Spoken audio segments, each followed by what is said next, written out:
बिस्मिल्लाहिर्रहमानिर्रहीम रब्बि ज़िदनी इल्मा। अस्सलामु अलैकुम।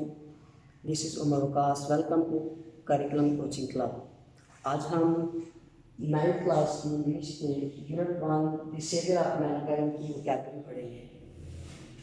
आपकी टेक्स्ट बुक के पेज नंबर 7 पर वोकैबुलरी है the predict the meaning of the word from the text. We have to read the context carefully. Here is a tip for us. यहाँ हमारे लिए एक टिप है कि अगर हम मीनिंग्स को अच्छे तरीके से जानना या समझना चाहते हैं तो हमें टेक्स्ट जो है वो मतन जो है वो इंतहाई एहतियात से पढ़ना पड़ेगा, समझ कर पढ़ना पड़ेगा। तो इसका क्वेश्चन ए है, write the contextual meanings of the following words, then consult the source to find out their synonyms। मैं जी इसके मतन को एहतियात से पढ़ें और इनके साइनोनिम्स यानी मुतरादिफात, मुतरादिफ यानी हम मानी इन्हें साइनोनिम्स बोलते हैं, ये तलाश करने हैं। आपने इसके लिए डिक्शनरी का इस्तेमाल कर सकते हैं। तो आज हमारे पास यहाँ कुछ वर्ड्स इसी के नीचे दिए हैं, हमने वो ऑलरेडी यहाँ लिखे हुए हैं। पहला वर्ड है डैज़लिंग, एक्सट्रीमली ब्राइट। दूसरा है इमेजिनेशन, आइडिया। यहाँ ये बात ख्याल में रखिएगा, उन्होंने कहा है टेक्सचुअल वर्ड्स जो हैं वो आपने उनके टेक्सचुअल मीनिंग्स लिखने हैं। वैसे तो एक लफ्ज़ के एक से ज़्यादा मीनिंग्स भी मिल सकते हैं, जैसे यहाँ पर अभी हमने पढ़ा है आइडिया। तो आइडिया जो है इसके अलावा इसका फैंसी भी हो सकता है, आइडिया के अलावा जो है इसका क्रिएटिव भी हो सकता है। लेकिन इसका टेक्स्ट के अंदर जिस पैरा के अंदर ये लफ्ज़ आया था वहाँ इसका क्या मीनिंग लिया गया था, तो उसके अकॉर्डिंग हमने इसके मीनिंग्स लिखने हैं। तो टेक्सचुअल में सबसे इसके लिए जो डैज़लिंग के लिए अच्छा मीनिंग है वो एक्सट्रीमली ब्राइट, और यहाँ इमेजिनेशन के लिए आइडिया वहाँ पर फिट बैठता है हमारा मीनिंग। तो इसके अलावा रिमार्केबल, एक्स्ट्राऑर्डिनरी, कंपोज्ड और रोड। अब कंपोज जो होता है वो होता है तरतीब देना, किसी चीज़ की तरतीब लगाना, जैसे मरतब करना। अब कोई धुन अगर तैयार की जाती है, कोई गाना अगर तैयार किया जाता है तो उसके लिए भी कंपोज्ड का वर्ड यूज़ करते हैं हम। कंपोजिशन एक अच्छी कंपोजिशन है ये, तो वो कंपोज्ड होता है। तो यहाँ पर ये शायरी की बात हो रही थी, तो शायरी कंपोज करना मीनिंग की शायरी लिखना, तो इसलिए यहाँ पर मोस्ट जो सूटेबल वर्ड है वो रोट होगा जी। प्रिजर्वेशन, प्रोटेक्शन, इसके अलावा सेफ और भी मीनिंग्स आते हैं, लेकिन यहाँ पर प्रोटेक्शन बेहतरीन लफ्ज़ का हमारा टेक्स्ट के अकॉर्डिंग इसका मीनिंग प्रोटेक्शन ही लेंगे। Bestow, comfort, message, communication, superstition, wrong conception, abandon, give up. तो इन मीनिंग्स को आप वीडियो को स्टॉप करके नोट भी कर सकते हैं और लिख भी सकते हैं। टेक्स्ट बुक के पेज नंबर 7 पे बी वाला ऑप्शन में उन्होंने दोबारा से सिनोनिम्स की प्रैक्टिस के लिए कुछ कॉलम दिए थे जिन्हें मैच करना था। वो मैंने तरतीब के साथ ऑलरेडी बोर्ड पे लिखे हुए हैं, उन्हें देखते हैं। Charm, attraction, compose, right. इससे पहले जो हमने पढ़ा था वो कंपोज्ड था, तो हमने रोट लिखा था, क्योंकि वो सेकंड फॉर्म में था तो हमने राइट को सेकंड फॉर्म में रोट लिख दिया। वहाँ हम रिटन भी लिख सकते हैं, कंपोज्ड लिखा हुआ, तो ऑब्जेक्टिव फॉर्म में अगर हो तो थर्ड फॉर्म में रिटन।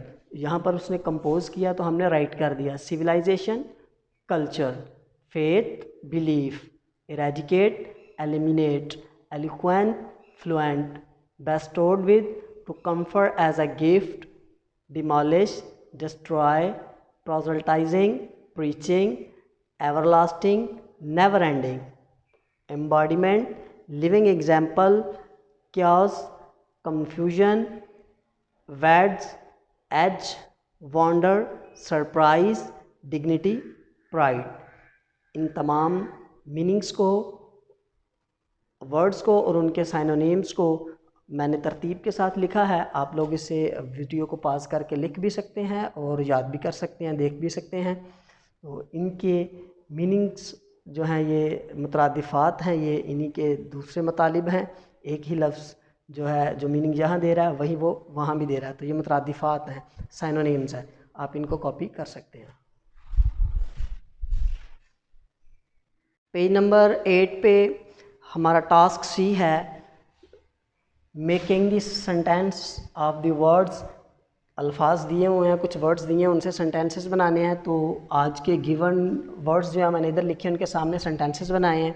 तो सेंटेंस बनाने के लिए ज़रूरी जो बातें होती हैं वो सबसे पहले तो आप वर्ड जो दिया उसके मीनिंग को समझें, उसके इस्तेमाल को समझें। फिर उसके लिए आप एक आसान और छोटा फ़िक्रा बनाएं। जितने आसान और छोटे फ़िक्रे बनाएंगे आप गलतियां कम करेंगे। तो आज हमारा पहला फ़िक्रा है century, we are living in 21st century. इंतहाई छोटा और आसान फ़िक्रा है। इसी तरह के छोटे छोटे और आसान फ़िक्रे बनाने की कोशिश करें। कंक्वेस्ट, हज़रत मोहम्मद सल्लल्लाहु अलैहि वसल्लम forgive everyone after the conquest of Mecca. उसके बाद इन्फ्लुएंशियल यानी मुतहर्रक, मोहम्मद सल्लल्लाहु अलैहि वसल्लम is influential figure of all the ages. उसके बाद डिटर्मिनेशन, इरादा, face your challenges with determination, अज़्म समीम भी इसका मानी होता है, तो यहाँ पर अज़्म समीम मीनिंग करेंगे। डेलीगेशन, वफद, an Indian delegation has arrive to Pakistan, has reach to Pakistan भी कर सकते हैं। Quietly, we should listen our lecture quietly, our lecture quietly, our lesson quietly, ये भी कर सकते हैं। अर्ड, माई फ्रेंड अर्ग me to stay with him, stay at his home, stay in Karachi, कुछ भी आप कर सकते हैं, ठीक है। या इस तरह भी कर सकते हैं, माई फ्रेंड अर्ग me to steal a pen, तो इस तरह से कर सकते हैं आप। इग्नोरेंस, मोहम्मद सल्लल्लाहु अलैहि वसल्लम started a fight against the ignorance.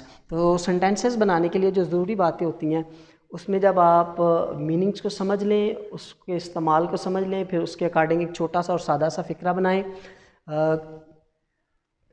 अब कोशिश किया करें कि जब आप फ़िक्रा बनाएं तो उसमें टेंसेस का ख्याल रखा जाए, टेंस की गलती ना करें। तो जो वर्ड्स आपने इस्तेमाल किए उनके स्पेलिंग तवज्जो से लिखें, उनके स्पेलिंग गलत ना हो, ठीक है। तो छोटे छोटे और मुख्तसर से फ़िक्रे बनाने की कोशिश करें जो इंतहाई सादा हों। तो ये सेंटेंसेस कुछ आपके सामने, इन्हें देखें और इन्हीं अल्फाज को इन सेंटेंसेस के साथ समझने की कोशिश करें और फिर अपने अल्फाज में कुछ सेंटेंसेस बनाने की प्रैक्टिस करें। इस तरह आपको जो है ना वो आसानी से सेंटेंसेस बनाने की एक अच्छी प्रैक्टिस हासिल हो जाएगी। हमारा अगला टास्क है जो वो है एडजेक्टिव। सबसे पहले एडजेक्टिव होता क्या है? An adjective is a word that modifies the noun और प्रोनाउन। इट डिस्क्राइब्स और point out a person, place और थिंग और टू टेल द नंबर और क्वांटिटी। जी, एडजेक्टिव जो होता है वो किसी नाउन या प्रोनाउन के मान्यू में इजाफा कर देता है या उनकी क्वांटिटी और नंबर बताता है, ठीक है। वो उस किसी जगह, शख्स या किसी चीज़ को पॉइंट आउट कर रहा होता है, ठीक है, उसे हम एडजेक्टिव बोलते हैं। यहाँ पर देखते हैं एडजेक्टिव क्या होता है कि एक एग्जाम्पल के साथ देखते हैं। हमने लिखा अली रन्स, अली दौड़ता है, अली रन्स फास्ट। अब देखिए यहाँ पर रन्स के साथ हमने फास्ट ऐड किया जब, तो फास्ट ने इसके मानी में इजाफा कर दिया, इसके मानी में चेंज कर दिए, यानी दौड़ता है, तेज़ दौड़ता है। तो यहाँ पर फास्ट जो है ये एडजेक्टिव है, ठीक है। तो कोई ऐसा वर्ड जो किसी चीज़, जगह, शख्स की अच्छाई, बुराई, रंगत, उसकी तादाद या मिकदार बता रही हो। तादाद और मिकदार में फ़र्क ये होता है कि जो चीज़ गिनी जा सके वो तादाद होती है और जो गिनी ना जा सके उसके लिए कोई और ऐसा यूनिट यूज़ होता है, जैसे मीटर, किलोमीटर, ठीक है, लीटर्स। तो वो जो है मिकदार होगी, क्वांटिटी होगी, ठीक है। तो यहाँ पर आपने देखा कि एडजेक्टिव जो है वो किस तरह से मानी में तब्दीली पैदा कर देता है। अब एडजेक्टिव के बारे में अगली जो जानने वाली चीज़ है वो ये है कि एडजेक्टिव की 3 डिग्रीज होती हैं। पहली उसकी डिग्री होती है पॉजिटिव, पॉजिटिव डिग्री। दूसरी डिग्री को कहते हैं कंपैरेटिव डिग्री, कंपैरेटिव। और तीसरी जो होती है उसे हम बोलते हैं सुपरलेटिव।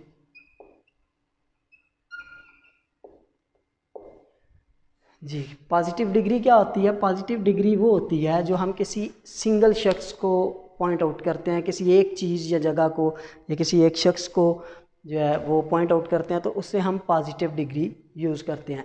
कंपैरेटिव डेफिनेटली पता चल रहा है कि ये कंपेयर से निकला है। कंपैरेटिव तब जब हम किसी दो चीज़ों को, दो जगहों को या शख्सों को आपस में कंपेयर करते हैं तो कंपैरेटिव। इसी तरह सुपरलेटिव जब हम किसी एक चीज़ को उसकी क्लास की बाकी तमाम चीज़ों के साथ कंपेयर करते हैं तो हम सुपरलेटिव डिग्री का इस्तेमाल करते हैं। कैसे, इसकी मिसाल आपके सामने रखते हैं ताकि आपको समझ आ जाए। जैसे Ali is good in study, Ali पढ़ाई में अच्छा है। लेकिन अब ये सिर्फ अच्छा है, क्लास में एक शख्स ऐसा भी है जो इससे बेहतर है। अब हम अली को और उसको कंपेयर कर रहे हैं, ठीक है। तो फिर क्या करेंगे, इसमें ही हम बट से भी स्टार्ट करते हैं, बट ही इज़ बेटर, लेकिन नाम के साथ भी हम कर सकते हैं। तो हम क्या करेंगे, Numan is better than Ali. अब इन दोनों को हमने कंपेयर किया है। अब इसी क्लास का कोई ऐसा बच्चा है जो सुपर क्लास में बहुत अच्छा पढ़ने वाला है, उनका मुकाबला अब हम पूरी क्लास से कर रहे हैं। तो फिर हम क्या करेंगे, फिर हम लिखेंगे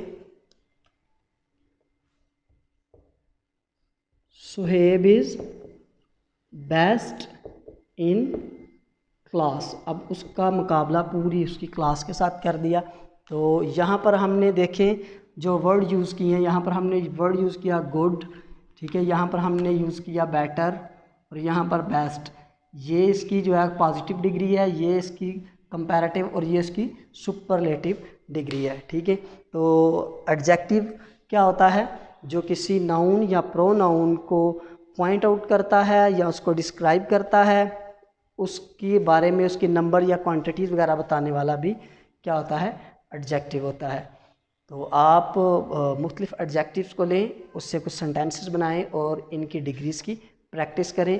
ये आप पेज नंबर 10 पे है, conditional type 1 open condition. Open condition sentences क्या होते हैं, condition of this type tell us that something will happen if a certain condition is fulfilled, the condition may और मे नॉट बी फुलफिल्ड, ठीक है। इसकी example से हम आपको समझाने की कोशिश करते हैं कि ओपन कंडीशन क्या होती है। कि सम टाइम ऐसी कंडीशन में ऐसा होता है कि हम बात करते हैं कि अगर ये कंडीशन जो है, ये शर्त जो है ये पूरी होती है तो ऐसा हो जाएगा। सम टाइम ऐसा कहते हैं कि ऐसा ना हुआ तो ऐसा हो जाएगा, या ऐसा हुआ तो ऐसा नहीं होगा। तो जब हम कोई ऐसी कंडीशन बयान करते हैं तो इसे ओपन कंडीशन कहते हैं। कंडीशनल टाइप 1 यानी ओपन कंडीशन का सेंटेंस आपके सामने है, इसको देखें। इफ़ दे अराइव लेट, अगर वो देर से आते हैं, दे विल मिस द बस, वो अपनी बस मिस कर देंगे, छोड़ देंगे, खो देंगे, ठीक है। तो इसमें ये होता है कि जो हमारा पहला फिक्रा होता है वो प्रेजेंट इंडेफिनेट का होता है, यानी सब्जेक्ट, फर्स्ट वर्ब और ऑब्जेक्ट होता है। और जो हमारा दूसरा फिक्रा होता है, पहले और दूसरे फिक्रे को अलग करने के लिए इसके दरमियान कॉमा लगाया जाता है और यहाँ पर जो स्मॉल लेटर से नेक्स्ट स्टार्ट लिया जाता है।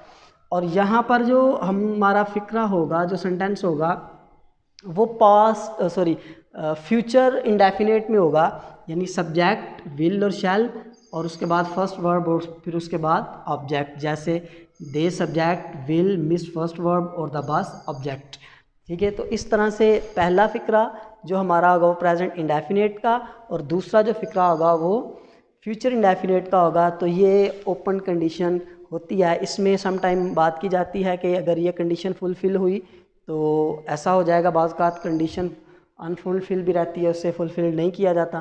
तो दोनों तरह से आ जाते हैं। तो यहाँ पर अगर हम कर लें, if they do not arrive late they will miss the bus, ठीक है। इसको इस तरह भी कर सकते हैं, if they do not arrive late they will not भी कर सकते हैं और दे विल से भी कर सकते हैं। कंडीशन फुल भी हो सकती है और नहीं भी हो सकती, दोनों तरह से आप इसको कर सकते हैं। तो आज तक के लिए इतना ही काफ़ी। उम्मीद है आपको ये वीडियो बहुत पसंद आएगी और आपके लिए इंतहाई मददगार साबित होगी। इंशाल्लाह मिलते हैं एक नई वीडियो के साथ, तब तक के लिए अल्लाह हाफ़िज़।